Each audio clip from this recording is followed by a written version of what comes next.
this is Satish Reddy. I'm working as a managing director of Buddha Television.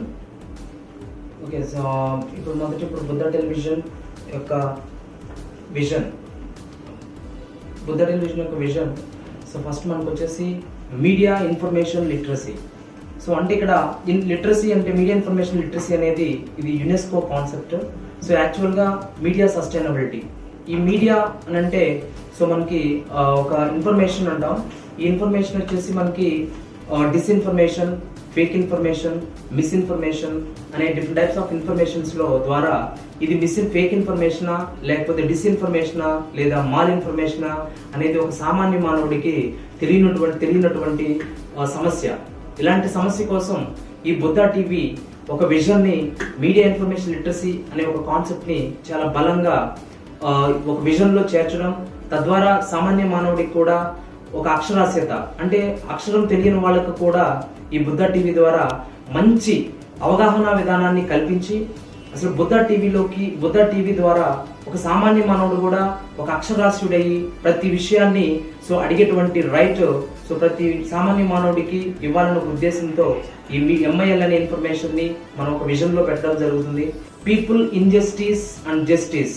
ఈ people injustice అనేది దేని ద్వారా జరుగుతుందంటే ప్రజలలో వాళ్ళకి అవగాహన లేకపోవడం వల్ల, ఆ అవగాహన లేకపోవడం వల్ల ఇది న్యాయమా అన్యాయమా అనే ఒక విధానాలపై ప్రజలు అయోమయంలో ఉండడం, తద్వారా ఎటువంటి గవర్నమెంట్స్ కానివ్వండి లేదా సో పబ్లిక్ సర్వెంట్స్ కానివ్వండి సరైన అవగాహన ప్రజలకి కల్పించలేకపోవడం, దాని ద్వారా గవర్నమెంట్ సంబంధించిన స్కీమ్స్ ద్వారా వాళ్ళకి అవగాహన లోపం రావడం వల్ల ఈ యొక్క పీపుల్ కి ఇన్జస్టిస్, అన్యాయం జరగడం, అలాగే నెక్స్ట్ వాళ్ళకు దగ్గరగా ఉండి ఇటువంటి విషయాల్ని ఎవరు చెప్పలేకపోవడం, ఇటువంటి సమస్యల్ని బుద్ధా టీవీ ద్వారా దగ్గరగా వెళ్ళి మేము ఒక సర్వెంట్ గా వర్క్ చేసి ఈ పీపుల్స్ ప్రజల యొక్క అవగాహన, ఎప్పుడైతే అవగాహన లేనటువంటి ప్రజలు ఉంటారో వాళ్ళ దగ్గరకు వెళ్ళి వాళ్ళకి అవగాహన కల్పించి వాళ్ళకి సరైనటువంటి ఫ్రీడమ్ ఆఫ్ ఎక్స్ప్రెషన్ చాలా ఈజీగా, చాలా ధైర్యంగా అడిగేటువంటి, ప్రశ్నించేటువంటి ధైర్యాన్ని, హక్కుని సో మా బుద్ధా టీవీ ద్వారా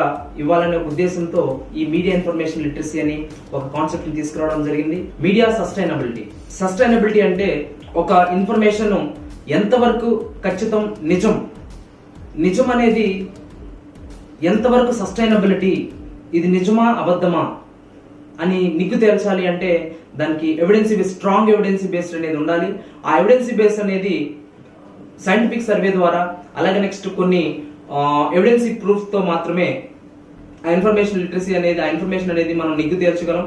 అందుకోసం మీడియా సస్టైనబిలిటీ అనే ఒక గొప్ప విజన్ తో ఈ బుద్ధా టీవీ సో మన విజయవాడ నగరంలో సో ఒక హెడ్ ఆఫీస్ గా మన ఇండియా మొత్తంలో ఈ విజయవాడని హెడ్ ఆఫీస్ గా తీసుకొని మనం ప్రారంభించడం జరిగింది. విజన్స్ ద్వారా బుద్ధా టీవీ ముందు ప్రజల లోపలికి, అలాగే నెక్స్ట్ గవర్నమెంట్ కి సహకారిగా, అలాగే నెక్స్ట్ ప్రజల పట్ల సో వాళ్ళ ఫ్యామిలీలో ఒక బాధ్యత కలిగినటువంటి సో ఒక మిషన్ గా ప్రజల్లోకి వెళ్లే ఉద్దేశంతో ఈ బుద్ధా టీవీని సో ఇక్కడ విజయవాడ నగరంలో స్థాపించడం జరిగింది.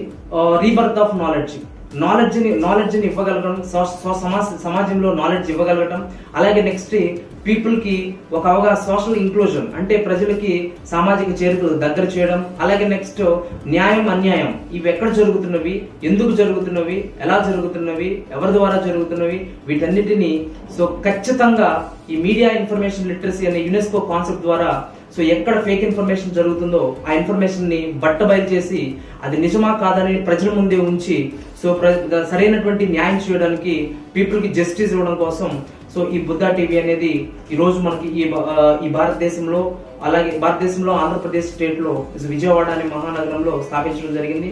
సో దాని ద్వారా మొత్తం కంప్లీట్ సామాజిక చేరికలు ఎలా ఉంటాయి అంటే విచ్ఛిన్నం అయిపోతున్నాయి. అలా విచ్ఛిన్నం కాకుండా అవగాహన లోపం వల్ల ఇలా జరుగుతుంది. ఈ అవగాహన అనేది ఒక రాంగ్ ఇన్ఫర్మేషన్, ఫేక్ ఇన్ఫర్మేషన్, ఇలాంటి ఇన్ఫర్మేషన్ సరైనది కాకపోవడం, దీని ద్వారా సో కొన్ని సమాజాలు, కొన్ని కుటుంబాలు, కొన్ని అన్ని కూడా విచ్చలవిడిగా అవడం వల్ల, సరైన అవగాహన లేకపోవడం వల్ల ఈ సమస్య ఏర్పడుతుంది. ఇలాంటి సమస్యల్ని లేకుండా చేయడం కోసమే ఒక బలమైన విజన్ తో బుద్ధా టీవీ మీ ముందుకు వచ్చింది.